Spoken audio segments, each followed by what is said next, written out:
We provide you the platform to turn your dreams into reality. Give wings to your aspirations with KR Mangalam University. तो जिस 2027 की सबसे बड़ी जंग की बात की जा रही है, उसे लेकर निगाहें सितंबर में बीजिंग में होने वाला वर्ल्ड वॉर परेड पर लगी हुई हैं, क्योंकि इस परेड में कुछ ऐसा होने वाला है जो 2027 की स्क्रिप्ट ही लिख सकता है।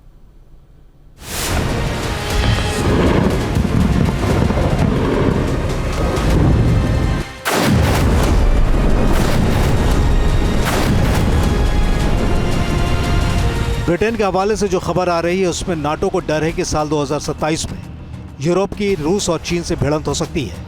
इसीलिए नाटो के अंदर ही इससे निपटने के लिए ब्रिटेन ने एक गठबंधन बना लिया है, यानी नाटो के अंदर दूसरा नाटो। हैरानी की बात है कि नाटो के भीतर इस नए सैन्य गठबंधन में अमेरिका को शामिल नहीं किया गया है। दरअसल ब्रिटेन ने अपने यूरोपीय साथी जर्मनी और फ्रांस के साथ इस गठबंधन को जमीन पर उतार दिया है। निशाना रूस और चीन है।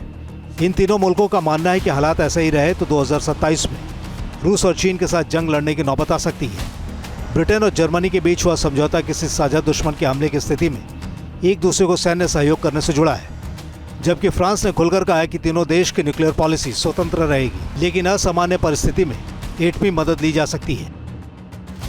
मुमकिन है कि अमेरिकी राष्ट्रपति ट्रंप के कम भरोसेमंद फैसलों की वजह से यूरोप नाटो के अंदर अलग से अपनी हिफाजत के लिए ब्लॉक बना रहा हो, लेकिन इसके पहले भी अमेरिका की यूरोप आर्मी चीफ और नाटो के अलाइड फोर्स के कमांडर जनरल एलेक्सिस क्रेनकिविच ने अमेरिका और यूरोपीय मुल्कों को चेताया था कि साल 2027 में चीन और रूस मिलकर यूरोप पर हमला बोल सकते हैं। आवाजें उठने लगी हैं कि 3 सितंबर को रशिया के पुतिन और अमेरिका के ट्रंप को बुलाया जाए और ये तीनों शक्तियों का अगर एक फोटो आता है तो वो पूरी दुनिया में पीस एंड स्टेबिलिटी कायम करने में सक्षम होगा। और तर्क ये रहेगा, चाइना कहेगा कि मेरा और अमेरिका दोनों का कॉमन दुश्मन जापान था जिस पे हम दोनों को विजय मिली, और आज चाइना ये कहेगा कि मैं रशिया और अमेरिका के बीच में एक संतुलन स्थापित कर सकता हूँ। यानी कि अगर ये तीनों लीडर वहाँ मिलते हैं तो ये हो सकता है, और इसका रास्ता युद्ध के द्वारा भी निकल सकता है। यूरोप बनाम रूस और चीन की जंग के थोड़े भी आसार बनते हैं तो लगभग फिक्स है कि वर्ल्ड वॉर का विनाशकारी स्विच ऑन हो जाएगा। इसमें रूस यूक्रेन जंग और मिडिल ईस्ट में जंगी हालात के अलावा चीन वर्सेस ताइवान का भी एंगल है। धीरे धीरे कर चीन ताइवान की 3000 किलोमीटर के दायरे में घेराबंदी मजबूत कर रहा है। कई मिलिट्री एक्सपर्ट मान रहे हैं कि चीन 2027 में ताइवान पर कब्जा करने की तैयारी कर चुका है, यानी अगले 2 साल में ताइवान के खिलाफ चीन की एनाकोंडा रणनीति कामयाब हो सकती है।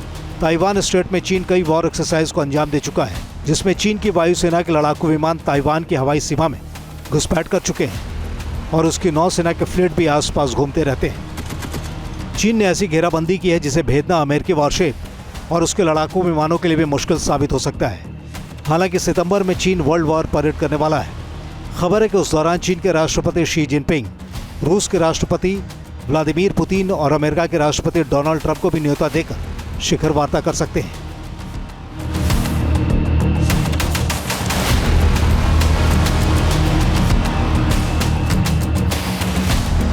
नेटो में एक मिनी नेटो जर्मनी, फ्रांस और ब्रिटेन ने बनाया, जिसकी कंडीशंस नेटो जैसी ही होंगी।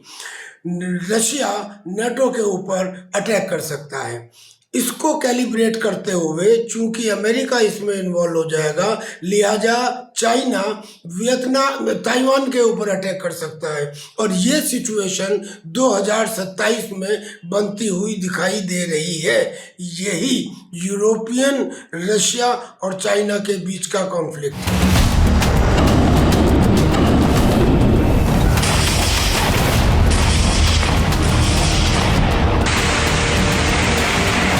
पूरी दुनिया में जिस तरह से वॉर डिप्लोमेसी के जरिए अपना दबदबा कायम करने की कोशिश की जा रही है, वर्ल्ड वॉर मुहाने पर खड़ा दिखाई दे रहा है। Team news nation.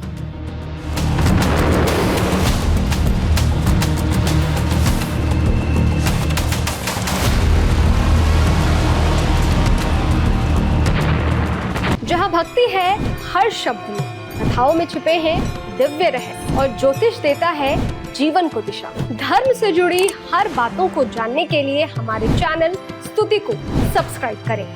चैनल पर जाने के लिए इस लिंक पर क्लिक करें।